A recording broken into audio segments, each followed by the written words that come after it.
Pada tahun 2019, Malaysia telah digemparkan dengan beberapa isu LGBT. Antaranya adalah himpunan secara haram yang dilakukan di ibu kota Kuala Lumpur. Sempena Hari Wanita Antarabangsa Sedunia, mereka dan beberapa anggota NGO yang lain telah membuat tuntutan untuk mendapatkan penghapusan diskriminasi jantina dan mendapatkan hak asas sama bagi wanita.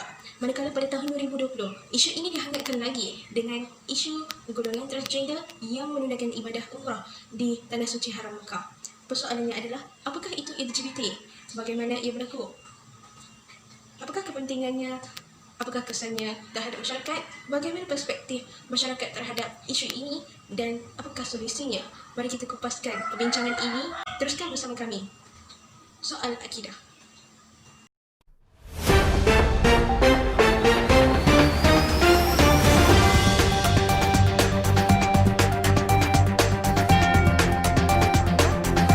Pada ukuran manusia terbahagi kepada dua kategori. Yang pertama, takdir berupa musibah seperti penyakit dan kemiskinan.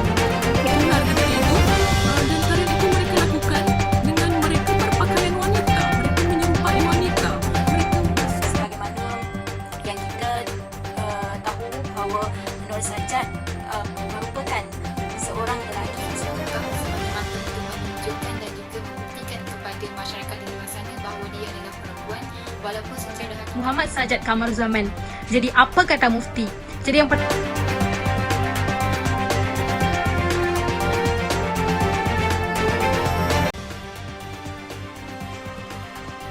Assalamualaikum warahmatullahi wabarakatuh. Saya Akilah Rusman bersama-sama anda pada hari ini untuk membincangkan satu topik hangat, satu isu menarik yang bertajuk LGBT, kesan dan pelaksanaan ibadah. Hari ini soal akidah akan membawakan anda ahli panel jemputan kita bukan daripada studio live, tapi kita akan memanggil menerusi, kita akan berbincang menerusi panggilan video khas untuk anda hari ini. Tujuan utama kami memilih tajuk ini adalah untuk mengetahui tentang perspektif masyarakat Malaysia terhadap LGBT ini. Bukan itu sahaja, pemilihan tajuk ini adalah untuk mengenal pasti kesan-kesan terhadap individu tersebut dan kesan yang berlaku terhadap seluruh masyarakat, juga bakal terselah akibat tempias perbuatan individu tersebut. Berdasarkan jawapan pandangan yang dilontarkan oleh masyarakat dan ahli panel, sedikit sebanyak dapat mengukuhkan lagi kajian ini dan seterusnya dapat merungkaikan segala permasalahan tentang gejala LGBT ini. Tanpa perlu membuang masa, kita teruskan dengan perbincangan bersama ahli panel di dalam talian. Ahli panel yang pertama kita panggil Puan Fazana binti Idris. Assalamualaikum. Okey, alhamdulillah. Soalan pertama saya ajukan kepada Puan Fazana. Bolehkah Puan huraikan sedikit sebanyak tentang pendapat Puan mengenai isu golongan transgender yang menunaikan ibadah umrah di Tanah Suci Mekah? Okey, terima kasih kepada Kilah dan juga pihak studio. Pada pendapat saya, baru-baru ini kita dunia digemparkan dengan berita seorang usahawan yang bernama Nur Sajat. Nur Sajat telah pergi ke umrah bersama-sama dengan ibu bapanya dan juga beberapa lagi individu lain. Sebagaimana yang kita tahu bahawa Nur Sajat merupakan seorang lelaki secara biologinya. Semasa di Tanah Suci Mekah, Nur Sajat dan beberapa individu lain telah berpakaian seperti wanita semasa menunaikan umrah. Jadi tindakan Nur Sajat dan beberapa individu lain betul-betul telah mencemarkan imej Islam di mata masyarakat dunia. Terima kasih Puan Fazana Idris. Kita jumpa lagi pada akhir rancangan nanti. Terima kasih. Seterusnya kita teruskan kepada perbincangan dengan ahli panel yang kedua, iaitu Cik Nur Hidayah Tamrin, bekas pelajar UC. Boleh Cik terangkan pendapat Cik tentang golongan transgender yang tidak malu mengetengahkan diri mereka di halayak ramai. Dan seterusnya, soalan kedua adalah menyatakan bagaimana dengan kes susulan dan tindakan terhadap golongan transgender tersebut dan isu LGBT Malaysia. Silakan. Bismillahirrahmanirrahim. Terima kasih kepada moderator dan juga ahli panel yang lain. Jadi, seperti yang kita bincangkan daripada awal tadi, isu kita pada hari ini adalah isu LGBT di Malaysia. Okey.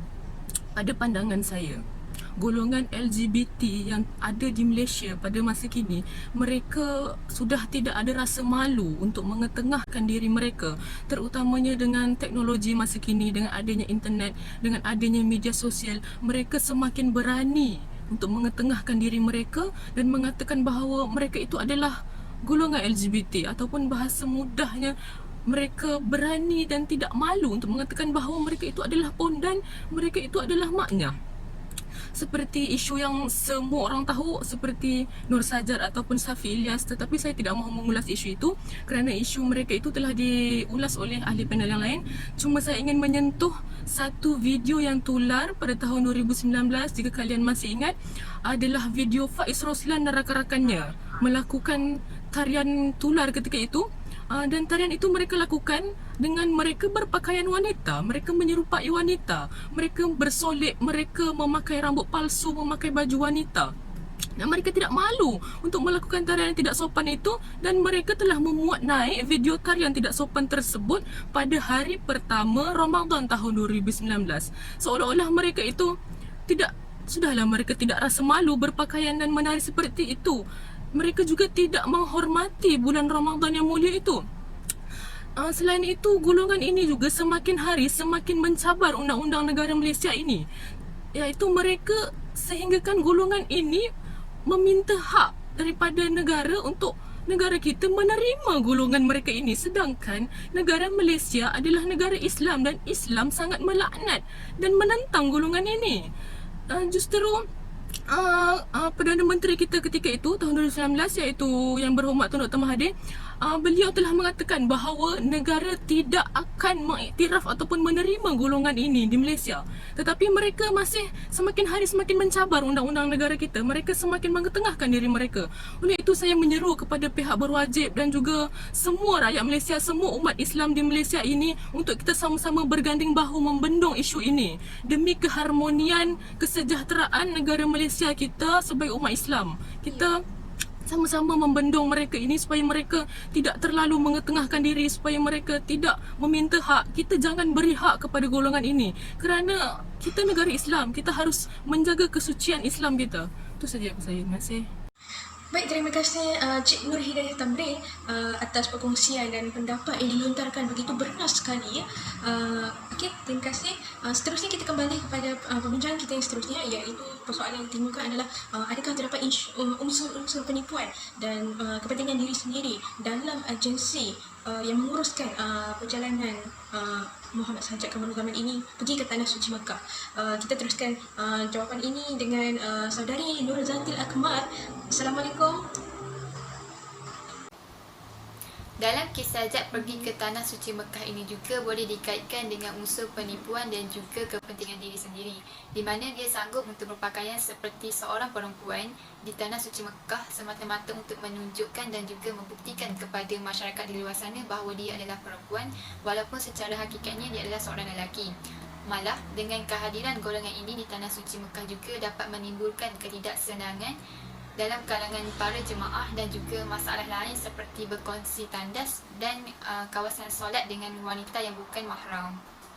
Terima kasih kepada saudari Nur Zatil Akmal atas perkongsian dan pendapat sebentar tadi.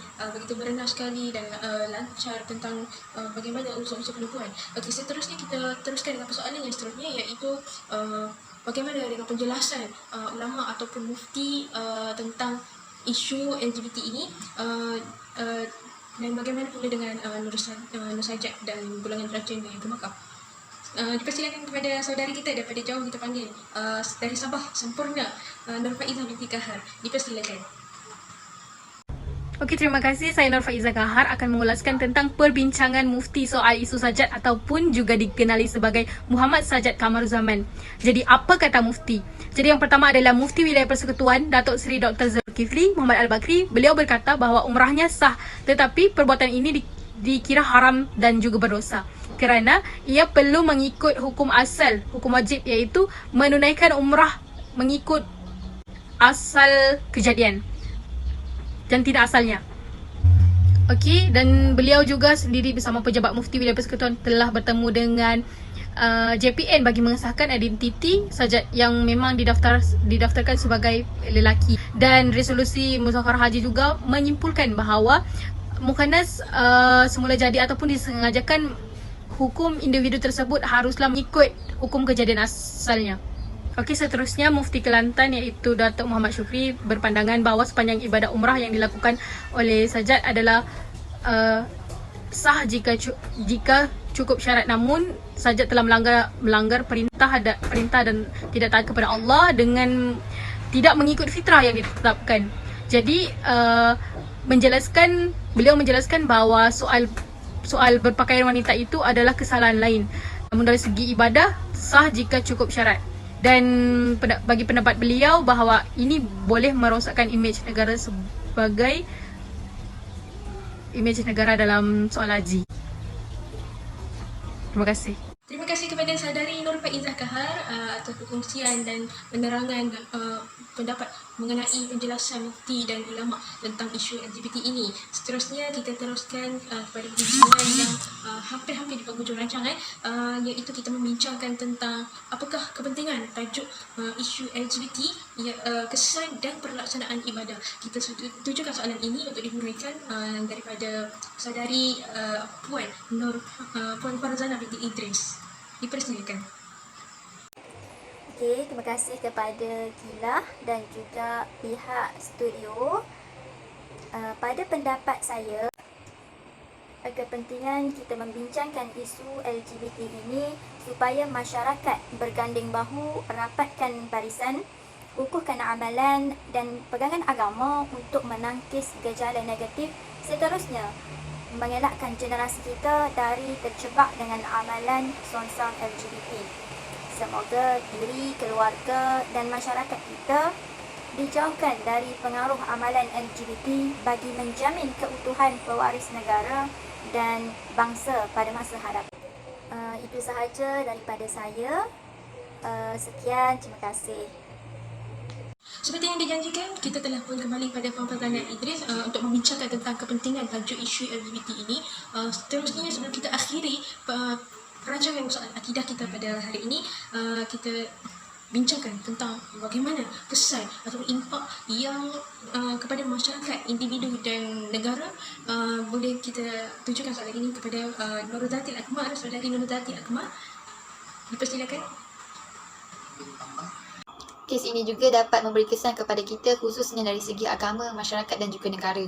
Agama kita akan dipandang rendah oleh masyarakat lain terutamanya apabila berlaku kes seperti ini. Dan agensi yang menguruskan umrah saja ini juga turut difitnah oleh masyarakat di luar sana yang dikatakan bahawa agensi tersebut tidak mengambil berat tentang urusan umrah mereka. Padahal agensi tersebut sudah memaklumkan terlebih dahulu kepada golongan transgender ini tentang hukum hakam untuk melakukan ibadah umrah. Tetapi mereka tetap juga melanggar garis panduan apabila tibanya di Tanah Suci Mekah. Seterusnya, persepsi negatif kepada negara memandangkan imej Malaysia ini dihormati dunia Islam dari aspek pengurusan haji dan umrah yang sistematik. Dan sebarang tindakan yang dilakukan dan perbuatan yang dilakukan oleh golongan transgender ini boleh memberi impak yang besar kepada negara kita dari segi kerjasama dan hubungan baik di antara Malaysia dan juga Arab Saudi. Terima kasih kepada Saudari Nurzatil Akmal atas perkongsian dan pendapat tentang kesan dan ataupun impak kepada negara dan macam-macam lagi. Kemudian seterusnya kita teruskan dengan persoalan yang terakhir pada malam ini, pada hari ini, iaitu solusi bagaimana kita hendak menangani masalah isu LGBT ini dan apakah usaha-usaha pihak yang berwajib untuk bertanggungjawab untuk merawat dan memulih masalah LGBT di negara kita. Persilakan Puan Rosmawati Asyari daripada Permis, kita panggil jauh sekali. Assalamualaikum. Assalamualaikum warahmatullahi wabarakatuh dan terima kasih kepada Saudari Akila atas soalan yang ditujukan sebentar tadi. Okey, tanpa kita sedari, jika isu LGBT ini tidak ditangani dengan bijaksana, ia akan menghakis dan menggugat keharmonian hidup masyarakat serta boleh merupakan institusi keluarga. Ramai di kalangan pengamal LGBT ini apabila ditegur tentang kecenderungan jantina dan seksual yang berlawanan daripada fitrah manusia, mereka menjawab bahawa ini adalah fitrah, ini adalah takdir daripada Allah Subhanahu Wa Taala kepada mereka dan mereka redha terhadapnya. Ketahuilah bahawa keredaan terhadap takdir yang tidak disukai Allah Subhanahu Wa Taala pada ukuran manusia terbahagi kepada dua kategori. Yang pertama, takdir berupa musibah seperti penyakit dan kemiskinan. Maka kita dianjurkan untuk redha dengannya. Dan pada masa yang sama kita perlu berusaha untuk mencari takdir yang lebih baik seperti kesembuhan daripada penyakit dan kecukupan sesudah kemiskinan. Takdir yang kedua, takdir berupa sesuatu yang dilarang oleh agama seperti kecenderungan jantina dan seks yang berlawanan daripada fitrah manusia. Maka tidak ada dalil yang menganjurkan kita redha dengannya. Sebaliknya mewajibkan kita untuk membenci dan berusaha untuk berubah selari dengan tuntutan agama. Walau bagaimanapun, sikap masyarakat hari ini turut memberikan kesan terhadap perkembangan budaya songsang LGBT. Kerana sebahagian daripada masyarakat kita ada yang menyokong perbuatan ini sedangkan ia salah di sisi Islam. Oleh disebabkan itu, golongan LGBT ini tidak segan silu mengetengahkan kehidupan mereka, malah berbangga mempunyai hubungan terlarang dengan kaum sejenis serta berbangga berkongsi cerita tak sepatutnya kepada umum. Menteri Hal Ehwal Agama Datuk Dr. Zulkifli juga ada berkata bahawa tugas untuk membendung dan menangani perkara ini adalah menjadi tanggungjawab pemerintah, termasuk mengenakan hukuman, peraturan dan polisi yang berkesan untuk mengekangnya daripada terus berkembang. Ibu bapa, pendidik, orang berpengaruh dan masyarakat perlu mengambil cakna dan prihatin untuk sama-sama menangani isu ini, sekaligus memberikan pemahaman akan kesan dan pengaruhnya kepada semua pihak dan sebaiknya. Sekian, itu sahaja daripada saya. Wallahualam. Terima kasih. Baik, terima kasih Puan Sumawati Asyari. Dari jauh kita panggil ni Puan ni daripada Perlis. Okey, terima kasih. Alhamdulillah kita pun sudah berada di penghujung rancangan soal akidah, ya. Dan semoga perkongsian dan pendapat yang dilontarkan oleh ahli-ahli panel dan masyarakat tadi dapat kita mengambil pengajaran, iktibar dan berkongsi manfaat antara satu sama lain. Dan inilah saya untuk merumuskan sedikit kesimpulan. LGBT ini merupakan boleh didefinisikan sebagai golongan songsang yang menyalahi norma akal. Walaupun LGBT diterima dalam kalangan masyarakat barat, namun dia tidak sesuai untuk diamalkan oleh masyarakat timur, negara timur, contohnya di Malaysia, kerana ianya bertentangan dengan agama dan budaya kita, agama Islam. Dan seterusnya undang-undang negara juga, undang-undang LGBT terhadap LGBT perlulah diperketatkan lagi supaya ia tidak terus menular dan dapat mencegah dibendung sebelum ia terus membawa pengaruh negatif kepada anak-anak dan generasi kita pada masa akan datang. Dan insyaAllah, Alhamdulillah, ini sahaja sekian daripada kami dengan pihak studio dan soal akidah. Sampai bertemu kita pada masa akan datang dalam soal akidah pada masa dan hari yang sama. Sampai jumpa lagi. Saya Akidah Osman. Assalamualaikum warahmatullahi wabarakatuh.